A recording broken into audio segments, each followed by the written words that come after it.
Yo quería hablar de un tema antes de que habláramos con el doctor Canelo, un tema que es importante porque aunque ya fue hace unos días que el Ministerio de Educación dio a conocer la forma en que se iban a iniciar las clases en este nuevo año escolar, cuando dijo que iban a ser semipresenciales, es decir, un día un grupo, otro día otro grupo.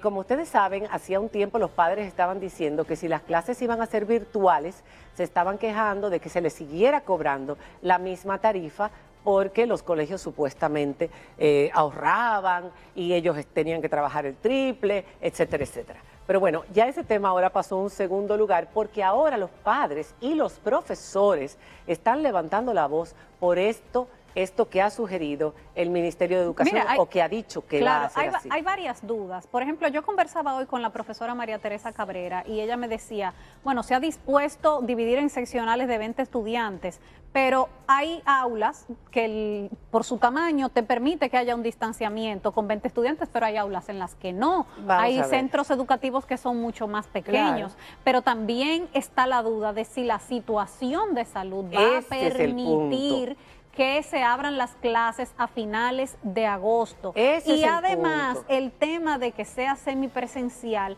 si realmente está preparada la educación pública, sobre todo en República Dominicana, para dar esas clases virtuales de una manera consistente y que los estudiantes tengan acceso a ello. Hay una profesora que hizo una carta, no la vamos a leer entera porque es larga, se llama Rosana Salazar. Y ella tiene mucha razón en varios aspectos, porque sabemos que la pandemia va a estar en sus buenas en agosto, va a estar en su pico máximo entre agosto, septiembre, ya lo han dicho todas las predicciones, los modelos predictivos, los médicos aquí, la situación que estamos enfrentando, como dije yo ayer, una especie de España boba que no se sabe quién es que tiene control ahora mismo, porque ya no están tan encima de ella como en el pasado. Ella decía, no es cierto que ir un día y el otro no asegura la salud de nuestros muchachos. Piensen en ese escenario de 15, 20 o 30 alumnos de edades distintas jugando a quitarse las mascarillas, a escondérselas a sus compañeros, a usarlas en todas partes menos sus bocas y narices, al bullying, si alguien sabe de algún familiar que estuvo enfermo, al desgaste de maestros y directivos al intentar controlar todas esas situaciones. No es verdad, señores ministros. Hablaba al ministro saliente y al ministro entrante. Sin mencionar, María Cela, que los niños en edad preescolar es muy difícil que se dejen la mascarilla pero déjame terminar. No es verdad, señores ministros, que un niño en edad preescolar o de primaria va a controlar sus necesidades afectivas de abrazar a sus maestras y a sus compañeros o a corretear uno detrás del otro durante el recreo o toparse en sus naturales juegos. Es una insensatez y desconocimiento de la psicología de los adolescentes creer que estos no se rebelarán por estar 6 o 7 horas sentados con la boca tapada en medio de este calor del trópico y con el temor al contagio, pero a la vez desafiando en su contrafobia juvenil y natural reglas e instrucciones.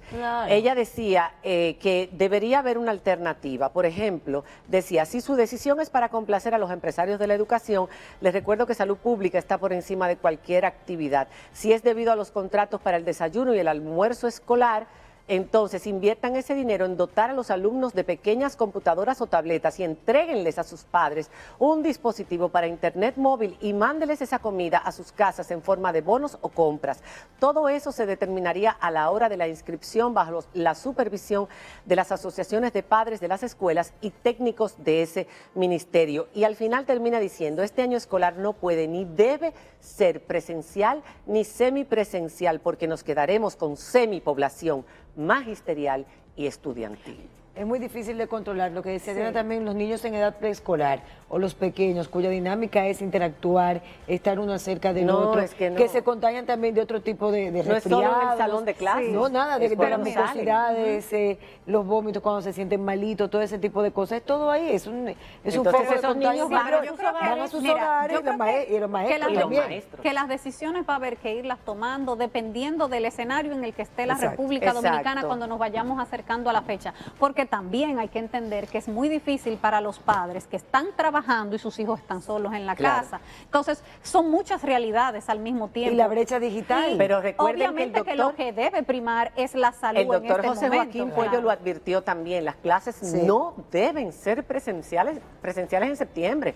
Lo mismo hubo una rebelión de los estudiantes de la UAS, porque pusieron una parte presenciales. O sea, en este momento no es apropiado. ¿Estamos preparados para dar educación virtual realmente en la educación pública dominicana? Bueno, y en gran parte de la privada también, porque los... En colegios privados porque pequeños. hay muchos colegios privados que son pequeños, que no tienen esa capacidad. Hay que resolver. Tienen los maestros la conectividad en sus casas, tienen los equipos. Decía ella, pero ella tecnológica. Ella daba opciones en esa carta, que ella es maestra, que sabe de lo que está hablando, lo que se puede hacer.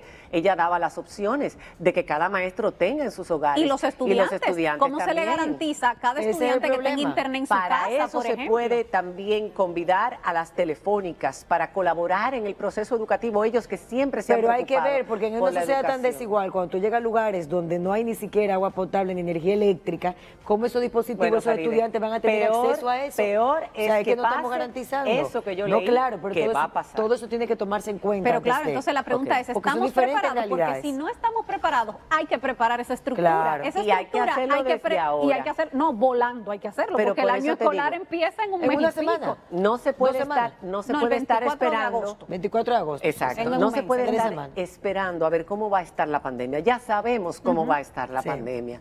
Ya sabemos que aunque se tomen medidas en esta semana o la semana que viene, va a haber consecuencias en ese momento. Y además, estamos todavía en medio de la pandemia y de un pico que hay que ver el IHME, hay que ver un gráfico que hizo un estudio y yo lo presenté, lo puse aquí para que ustedes lo pusieran, por favor, porque es la realidad.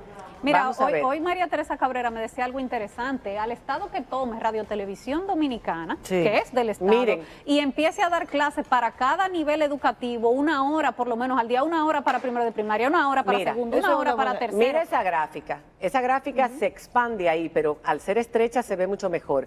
Según las proyecciones del IHME de la Universidad de Washington, que es el Instituto de la Salud, Métricas y Evaluaciones de la Universidad de Washington, se espera que a principios de septiembre el número de muertes diarias sobrepasen la centena y se triplique el total de fallecimientos acumulados. Entonces, señores, no podemos hablar de clases presenciales.